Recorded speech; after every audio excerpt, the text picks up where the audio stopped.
Sveiki, esu humanitarinių mokslų daktaras Andrius Martinkus ir tęsime mūsų pamąstymus apie kintantį pasaulį ir apie lietuvių tautos, Lietuvos valstybės vietą šitame kintančiame pasaulyje. Dėkoju Gintarui už kanalo parėmimą, dėkoju jums visiems už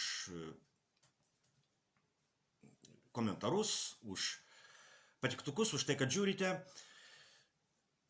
Prieš kelias dienas Jungtinių Amerikos valstijų prezidentas Donaldas Trumpas sakė kalbą Izraelio parlamente, kurioje džiaugiasi dėl jo dėka pasiektų paliaubų tarp Izraelio ir Hamas organizacijos.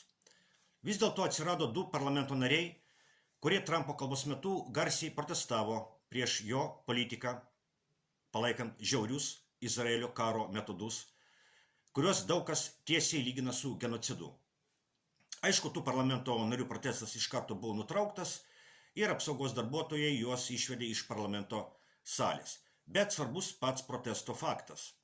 Izraelio parlamento nariai protestavo prieš savo vyriausybės vykdomo karo žiaurius metodus ir prieš tai, kad Trumpo administracija palaikė tokius metodus, kuriuos, pakartosiu, daug kas lygina su genocidu.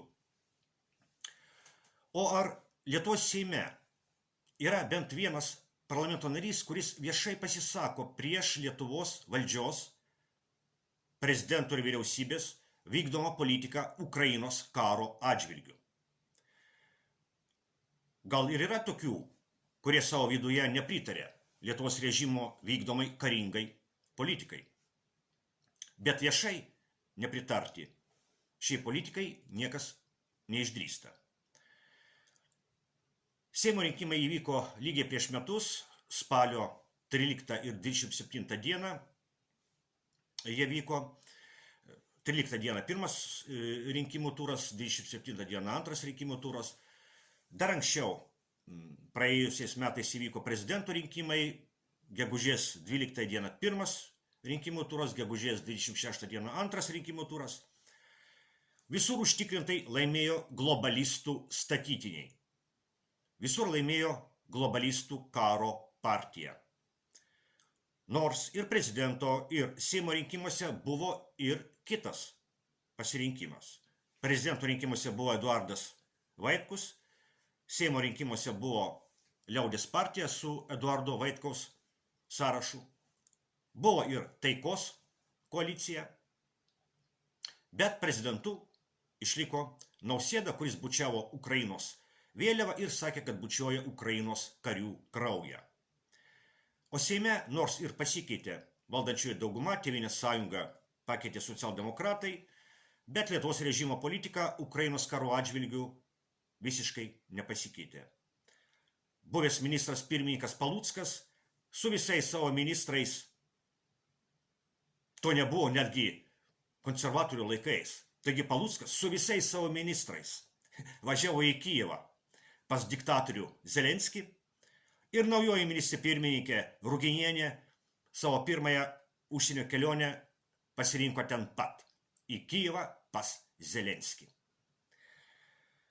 Daug kas sako, kad jeigu Rusija kariautų Ukrainoje taip, kaip Izraelis kariauja Gazoje, Rusija jau būtų pasiekusi visus savo tikslus.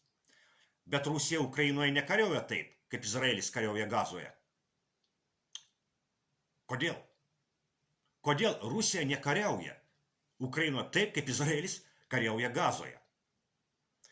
Yra dvi pagrindinės priežastys. Pirmoji yra ta, kad Rusija iš tikrųjų laiko, kad rusai ir ukrainiečiai yra broliškos tautos. Ir tai ne Rusijos propaganda. Taip iš tikrųjų yra. O Izraelis nelaiko Palestinos arabų broliška tauta. Todėl Izraelio karas yra toks žiaurus, kad daug kas jį vadina palestiniečių genocidu. Palyginti su Izraeliu, Rusija Ukrainoje kariauja gana humaniškai ir atsargiai. Rusai iš tikrųjų laiko ukrainiečius broliais, tik suklaidintais vakarų globalistų propagandos. Todėl Rusija nuo pat pradžios sakė, kad kariauja ne su Ukraina, o su vakarų globalistais, kurie ukrainiečių rankomis ir krauju siekia pakenkti Rusijai. Bet yra ir kita, nemažiau svarbi priežastis, dėl kurios Rusija Ukrainoje nekariauja taip, kaip Izraelis kariauja Gazoje. Ta priežastis yra tai, kad Rusija, skirtingai nuo Izraelio, jaučia atsakomybę už pasaulio likimą. Rusija, skirtingai nuo Izraelio, jaučia atsakomybę už pasaulio likimą. Izraelio vadovas Benjaminas Netanyahu žino, kad nepaisant didelio triukšmo ir pasaulinio pasmerkimo, niekas nepradės pasaulinio karo dėl tų vargšų palestiniečių. Izraelis turi branduolinį ginklą ir svarbiausia turi sąjungininką Jungtinės Amerikos valstijas.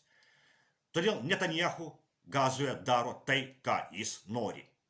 Tuo tarpu Rusija yra viena iš dviejų pasaulinių branduolinių supervalstybių.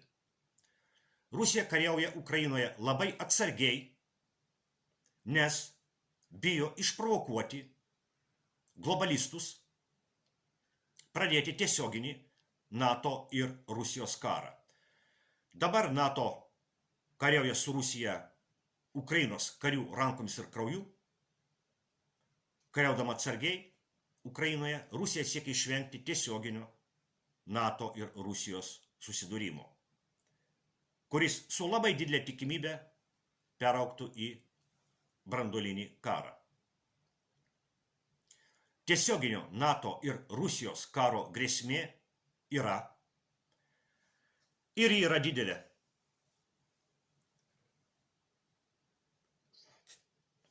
Akivaizdu, kad Europos globalistai ruošiasi karui. Jie sako, kad Rusija užpuls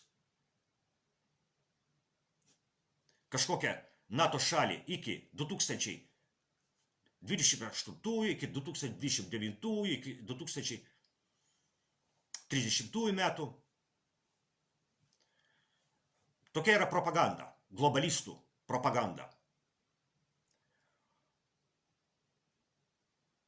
Globalistų karo partijoje yra nemažai tokių, kurie mano, kad Rusija neišdrys panaudoti branduolinį ginklą, jei kils tiesioginis NATO ir Rusijos karas.